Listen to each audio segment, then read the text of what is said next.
Méditons avec la communauté des disciples du Christ vivant en ce vendredi 12 juillet 2024, 14e semaine du temps ordinaire, année liturgique B.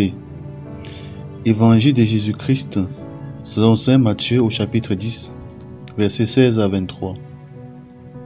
En ce temps-là, Jésus disait à ses apôtres: « Voici que moi je vous envoie comme des brebis au milieu des loups. Soyez donc prudents comme les serpents et candides comme les colombes. Méfiez-vous des hommes. Ils vous livreront aux tribunaux et vous flagelleront dans leurs synagogues. Vous serez conduits devant les gouverneurs et des rois à cause de moi. Il y aura là un témoignage pour eux et pour les païens. Quand on vous livrera, ne vous inquiétez pas de savoir ce que vous direz ni comment vous le direz. Ce que vous aurez à dire vous sera donné à cette heure-là. Car ce n'est pas vous qui parlerez, c'est l'Esprit de votre Père qui parlera en vous. Le frère livrera son frère à la mort, et le père son enfant. Les enfants se dresseront contre leurs parents, et les feront mettre à mort.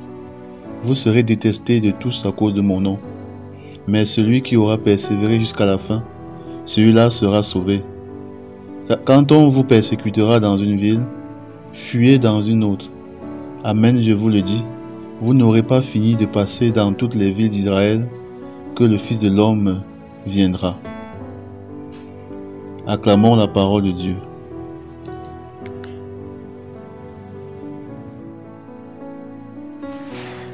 Méditation. Frères et sœurs bien-aimés, rendons grâce au Seigneur notre Dieu pour l'immense privilège qui nous accorde d'être comptés au rang de ses fils et filles bien-aimés. Il nous a choisis et consacrés pour être au milieu de nos frères et sœurs, les porteurs de son évangile, les témoins de son amour et de sa miséricorde. Toutefois, il nous demande de nous armer de courage et de persévérance pour faire face aux difficultés de notre vie chrétienne. Ce matin, en effet, en préparant ses disciples à la mission qu'il leur confie, Jésus leur annonce en même temps les difficultés qui vont joncher le parcours de leur apostolat. C'est donc une évidence qui vaut aujourd'hui encore. La mission qui est la nôtre comporte inévitablement son lot de souffrances et de persécutions. Voilà pourquoi le Christ nous avertit et nous met en garde.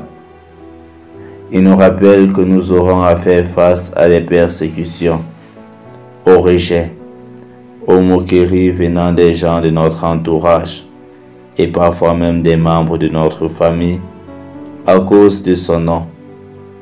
Mais c'est par notre persévérance que nous serons sauvés. Comptant sur lui, le Seigneur notre Dieu, nous devons faire preuve d'une détermination sans faille dans l'annonce du message évangélique. Je me rends bien compte, Seigneur, que tu n'as pas promis un chemin facile, que la vie chrétienne n'est pas un fleuve tranquille. J'ai pleinement conscience que pour celui qui a choisi le Christ, la persécution est inévitable. Je sais bien que le message dont je suis porteur, les valeurs chrétiennes que je me force à vivre et à transmettre au quotidien, ne seront pas toujours acceptées, et bien souvent, cela ira jusqu'à la moquerie, voire la persécution. De fait, l'annonce de l'Évangile a toujours suscité et suscitera toujours une vive opposition.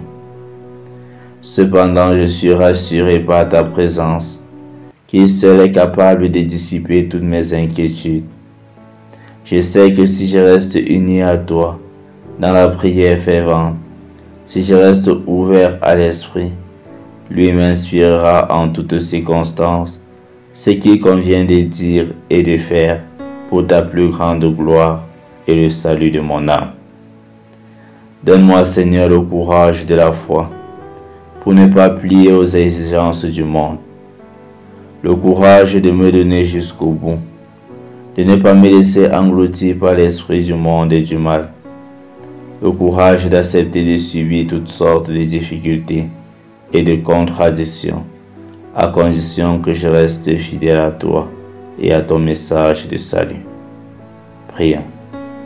Seigneur Jésus, tu m'as appelé et tu m'as envoyé témoigner de ton amour au milieu de mes frères et sœurs.